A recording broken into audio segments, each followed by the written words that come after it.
Four big games in the SEC this weekend. Who's on upset alert? Locked On SEC starts right now.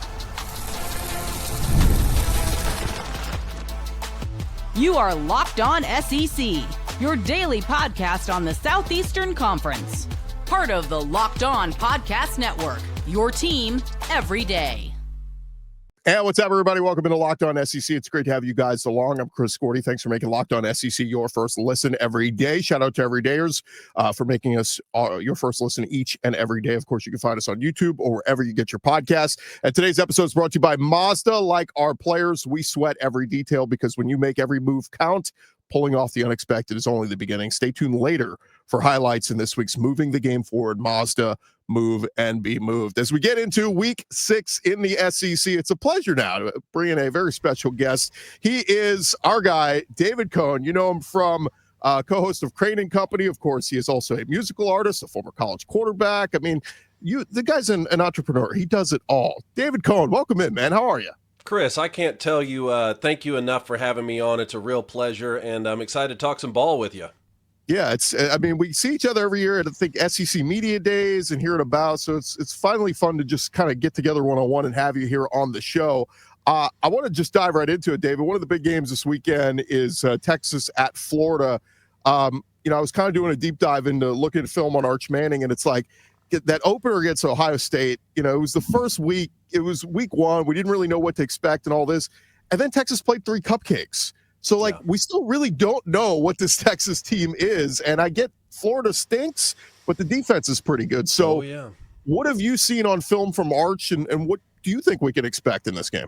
You know, what I was saying this week is Texas is like the reverse Penn State to me right now, in that Texas opened with that juggernaut in Columbus, lost by a touchdown, and then you face San Jose State, UTEP, Sam Houston, some combination of those 3. And we just haven't gotten a great sample size against quality competition since that game against the Buckeyes. Penn State, on the other hand, opens with Villanova and teams like that, and then they get their biggest test last week, which they fail in front of 110,000 strong on the whiteout. So Texas and Penn State combined right now have 0 wins over Power 4 opponents. 0. Chris, we're entering week 6. So, I don't know exactly what we're dealing with both teams. You talked about the defense, so let's talk about that for a second. I do think Texas is very good on defense, and Arch Manning is playing like I thought he would play. This is the type of Arch Manning play that I thought we would get, which Texas can still win with that. It's not like he's the worst quarterback in the country. It's only when you compare him to the next Tim Tebow, which some sports media people across the country did, that his play looks subpar. But they have some really great football players, especially on that defensive side. And then let's talk about Florida for a second, since you talked about the defense. I mean, when they went with those back-to-back losses and everyone says, oh, here we go again, Billy Napier now, back on the hot seat and now's the time to remove him. That defense had only given up 2 touchdowns on the year. I mean, they played the number 3 team in the country and gave up 20 points. Then they play the number 3 team in the country. They give up 26 points. I don't think they've given up more than 26 points in a football game yet this season, which should be enough to win if DJ Lagway was playing at the caliber that we all thought he could play. It's been the offense that's abysmal, including that 5 interception game against LSU. But there's a reason in this game the total points keeps going down. The last time I saw it was 41.5. I guess the real question everyone wants to know is, can Florida pull the upset? And I just don't know what the state of this program is in the locker room. I thought that LSU would get Florida's best shot that week after the South Florida loss, back against the wall. You're galvanized for your head coach, who everyone says is about to get fired, and they go into Baton Rouge and they can't pull off a win. I don't know how much quit there is in this team. I don't know how much perseverance there is in this team. But like we said on the Texas side, I haven't seen you go on the road and do it. So as far as I'm concerned, Florida could win this game in one of the most electrifying environments that we know in the swamp. I can't wait for this game. What have you seen as a former college quarterback from Arch, and why he hasn't taken the world by storm? I mean, is it mechanics? Is it just he hasn't, it's the first time he's really doing it? I heard Louis Riddick earlier this week say, if I'm Florida, I'm blitzing him like crazy, because when he's on the move, his accuracy drops tremendously, as opposed to when he's just sitting back there and he's got a comfortable pocket. But what have you seen from him mechanics-wise? Yeah, well, one of the tough things is what a skill set that Arch Manning brings is his mobility. Remember the packages that he had to complement Quinn Ewers the last couple years were zone read schemes, fourth down schemes. It reminded me a little bit of the way Tim Tebow was used as a freshman to complement Chris Leak with that 2006 Florida team that went on to win the national title. Now, we also got a bigger sample size because Quinn Ewers was getting hurt several times the last couple years, so Arch Manning actually got to step in and start, and there were some issues delivering the football effectively down the field. The problem is, if you're going to be a mobile quarterback, you have to deliver the football through the air effectively on the run, which is something that, say, Marcel Reed at Texas A&M is doing really well right now. It's something that Bryce Underwood at Michigan as a young guy is doing really well right now. You can get guys on the move because you're eliminating reads on half the field. That simplifies things for a younger quarterback. Well, I understand that Arch Manning is a new starter, but he's still in his third year in college now. This was the plan, right? By the time you take over, you're ready to go. Now, in all fairness, in the opener, I mean, look, the stuff Matt Patricia was dialing up with these coffee house stunts and just all these disguise coverages was really lethal. There's a reason the guy was a head coach in the NFL. At the same time, yeah, I saw some issues delivering the football effectively through the air with Arch Manning a season ago, and I just didn't know if he was going to be able to grow throughout one off season to be Joe Burrow or whatever he was supposed to be this season. And so far we haven't seen that. But again, the pedigree that he comes from, and the Manning family name is more than just like a name. I mean, it speaks to your ability to develop as a player and have a grit and a drive to get better every single week. I mean, that's what Peyton did. That's what Eli did. I mean, Archie Manning's one of the best quarterbacks that we've seen, and he actually used his mobility, unlike Eli and Peyton. So I still believe that Arch can be a good football player. Is he going to be the number one overall pick and an NFL Hall of Famer? I don't know. The onus is on him to prove that to everyone. But this Florida defense is not really the one you want to be facing if you're trying to, get back over that hump. Yeah, I just couldn't imagine Peyton or Eli standing over a Sam Houston State defender in the end zone, kind of like, the cockiness is like, come on, man, what are we doing here? I tweeted that I've never believed less. In that moment, on that clip, I've never believed less. And look, I'm not pulling against the kid. Like, I played this position. I'm trying to tell your listeners right now how difficult it is, man, to play the quarterback position. I mean, you got 5 guys who are trying to block for you on your side who are bigger than you. You got another 4 or 5 guys rushing at you who are bigger than you, trying to tackle you, a face mask in front of you, trying to deliver the football to guys who are really fast with accuracy down the field. It's the toughest position in sports for a reason, but that's what we all sign up for. You get too much credit when it goes good. You get too much blame when it goes bad. And so I'm not pulling against anyone. I hope the kid has a great career, but just in that moment, standing over the Sam Houston player, I said, I've never believed less, because this is out of character from what I've seen. Do that against a Florida player, and it's a little bit different situation. You can convince me that there's a confidence that's like entering the equation then. And Texas fans weren't too happy with my post, and that's fine. They cannot be happy, but you got bigger fish to fry than what I'm posting. You need to go get a win in Gainesville. Yeah, and you do that to a Florida player, he might spit on you, he might throw a shoe at you. So, I mean, anything could happen when you do that to a Florida player. Hey, more with David Cohn in just a second, but first, this episode is brought to you by Mazda's Moving the Game Forward. For those who believe it's not just about playing the game, it's about redefining it. There are moments that do more than just put points on the board. They move crowds, they move culture, they keep moving the game forward. And this week's moment that moved the game forward, how about Trinidad Chambliss last week? Ole Miss quarterback throwing for 314 yards and a touchdown, rushed for 71 yards in the Rebels' 24-19 win over LSU last Saturday. But the big moment came late in the game. LSU down by 1 score, trying to get a stop. Ole Miss decides to go forward on 4th down. He completes the pass to Daquan Wright. Big time play to move the game forward. Chambliss has now thrown for over 300 yards in all 3 games. He has started for the Rebels so far, and Ole Miss gets a bye before they host Washington State next week. When you follow what moves you, the unexpected is only the beginning. And just like there's more to every highlight, there's more to a Mazda vehicle. Mazda, move and be moved. Today's episode also brought to you by our friends over at DoorDash. It is almost the weekend. It's time to look back and crown this week's MVP on who delivered, powered by DoorDash. Just like you can win every Saturday with DoorDash Streaks, saving more every time you order. These players delivered when it mattered most. So let's jump into it. For Alabama, quarterback Ty Simpson delivered in a big way. Simpson threw for 276 yards and 2 touchdowns in Alabama's massive 24-21 road win at Georgia. When the pressure was on, Ty Simpson came through. No hesitation, no delay. And if you've been watching week after week, performance wasn't a fluke. Ty Simpson is on a streak. And just like Ty Simpson delivered for Alabama, DoorDash delivers your Saturdays with DoorDash streaks. You save every Saturday you order, stack it up all season, and you can save up to $250, including $100 in DoorDash credits. Order this Saturday. Keep the streak alive. Fuel your game day only with DoorDash. Terms apply. Promo period through 11/18.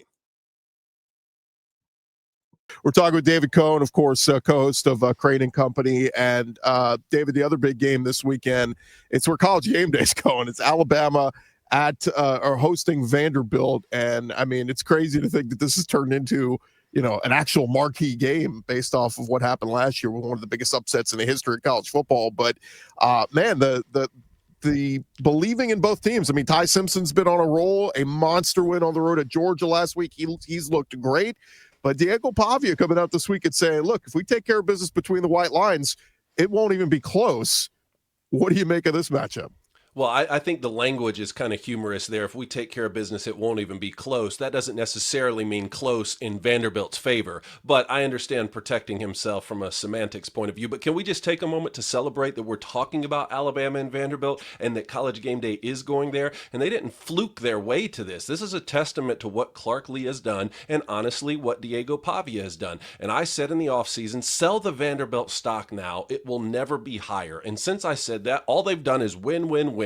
They're undefeated. I understand that Lenore Sellers went out of that game against South Carolina, but I think they were headed for a victory either way. What complicates this situation is that you beat Alabama a year ago. It was only 365 days ago that I was sitting right here. Alabama's coming off of a historic win because it was year one without Nick Saban, and you still found a way to beat Kirby Smart and the Georgia Bulldogs in Tuscaloosa, and you come up here to my backyard of Nashville, lose to Vanderbilt, and you're the laughing stock of college football because that was before we knew, oh, wait, Vanderbilt's actually a good football team. Now, they did lose to Georgia State a year ago, so you had this ebbs and flows, but they went on to beat Auburn. They played Texas close. You're like, man, Vanderbilt's no longer the bottom of the barrel in the SEC. That's phenomenal.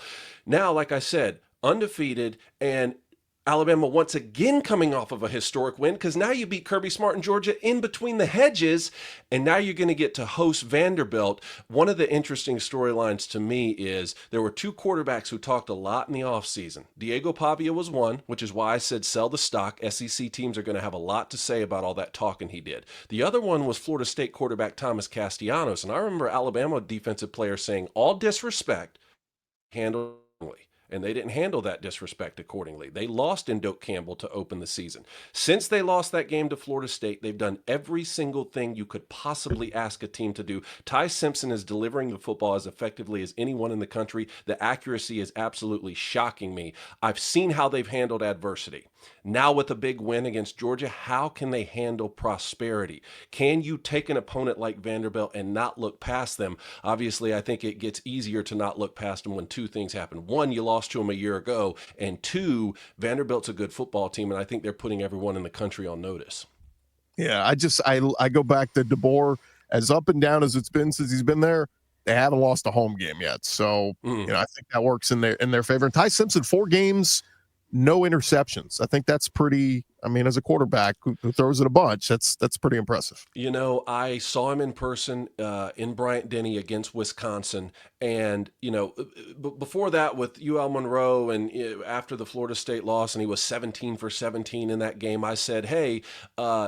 This is difficult to do against air, right? I don't care if you're playing against air. This is difficult to do. But I said some really positive things about Nico Iamaleava a year ago, the way that he was playing early in the season and delivering the football. And then he played stiffer competition and he completely disappeared. So the quality of competition you're playing against does matter.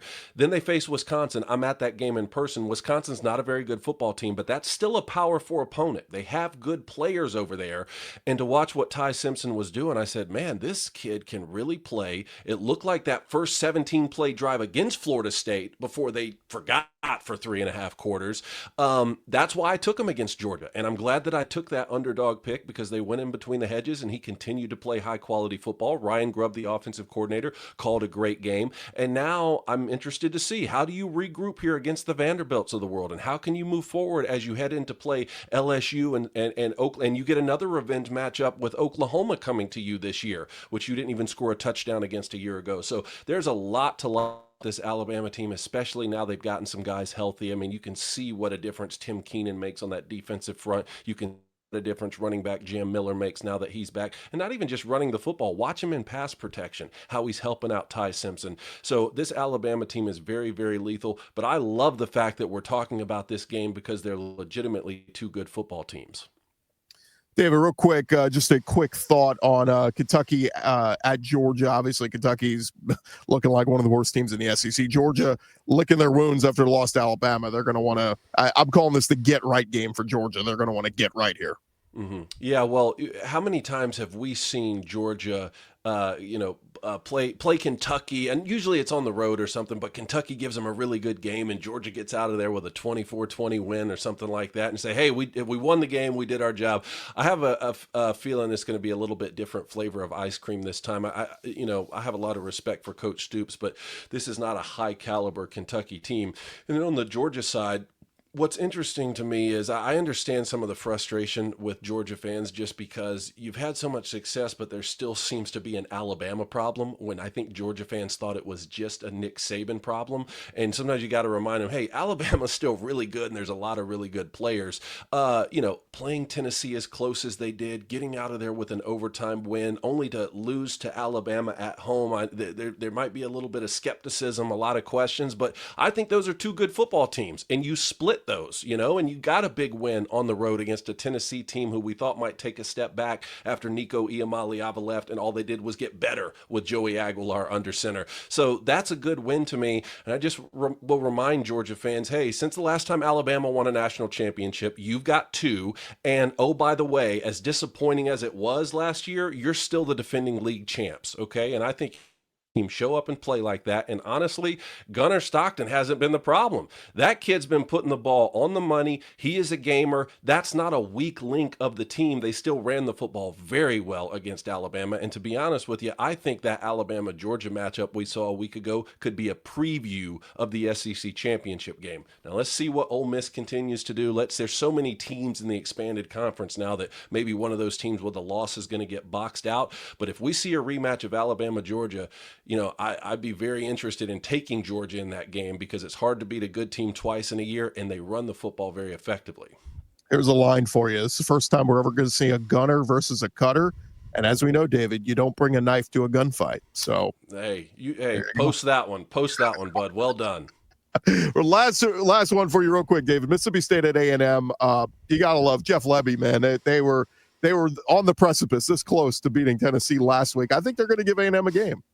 Well, I've done it on 3 shows already, including our show, Crain and Company, so I might as well do it on your show. I'm taking Mississippi State, and here's why. Here's why I'm doing it, because I'm getting tired, one, of being proven wrong by Mississippi State, but more importantly, I'm getting tired of saying, man, Jeff Lebby's doing an awesome job. 14.5 points is just too many for the spread, but I'm still going to take Texas A&M. I'm getting tired of doing stuff like that. This is a team that's a play away from being 5-0.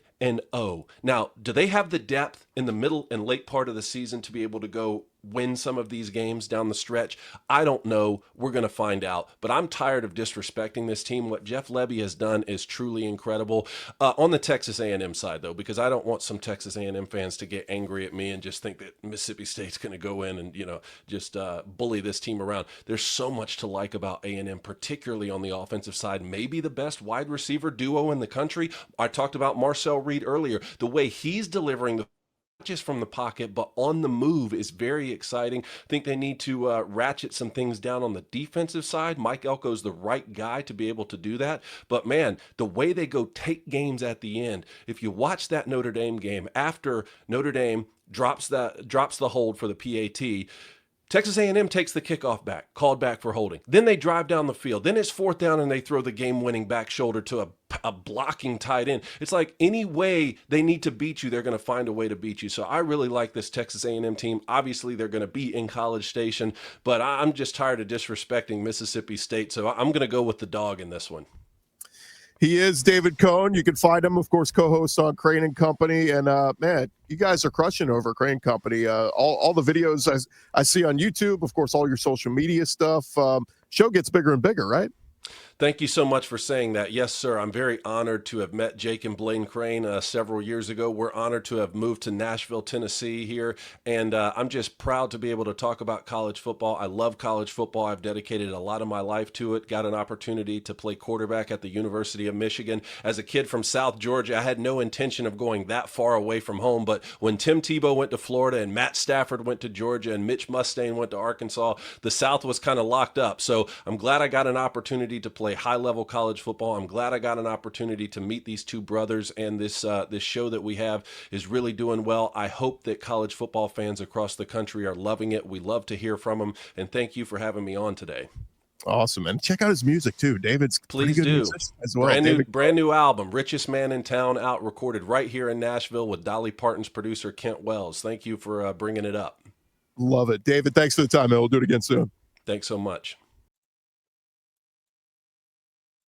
Hey, quick word from our friends over at Peloton. Look, Peloton is shaping the future of fitness with the brand new Peloton Cross Training Tread Plus, powered by Peloton IQ. It's their most advanced equipment yet, designed to give you real-time guidance and endless ways to move. Whether you're running, lifting, cross-training with your favorite instructors, this is training reimagined. Peloton is built for breakthroughs with tools that will help you plan, stay motivated, and reach peak performance. Many are saying they love how the Peloton IQ system offers real-time strength coaching. It actually tracks your reps, suggests the right weights, corrects your form, making every rep safer and smarter. And the swivel screen is a game changer. You can go from running on the tread to strength training without missing a beat. And the personalized class recommendations keep you engaged. You get workouts tailored to your vibe and energy level each week. So let yourself run, lift, flex, and push forward. Explore the new Peloton Cross Training Tread Plus today at onepeloton.com.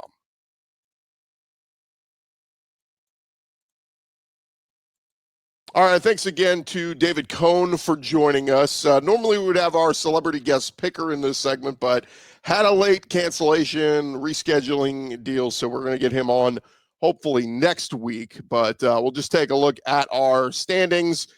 So far through the start of the season, Jake Crain from Crain and Company is holding strong there at the top of the leaderboard at 6-1. Ben Troop and Stingray both at 5-2. Man, our guy Taylor Hicks last week did not have a great week. He finishes at the bottom with our guy, former LSU linebacker Cameron Vaughn. So they're both at the bottom at 4-3. And this is where it starts to get tougher, right? You start to get a lot more SEC games. And so the picks get a lot tougher. Jay Crain, he had advantage of a very easy week, a soft week a couple weeks ago. So congrats to him. But we'll get back into our celebrity guest picker. Speaking of celebrity guest picker, College Game Day announced their guest picker for this weekend, and they're going with Theo Vaughn, the comedian. He will be the celebrity guest picker on this week's show, live from Tuscaloosa, ahead of Alabama versus Vanderbilt. This will be Vaughn's second appearance on the show. He appeared previously at the SEC championship game between Alabama and Georgia back in December of 2023.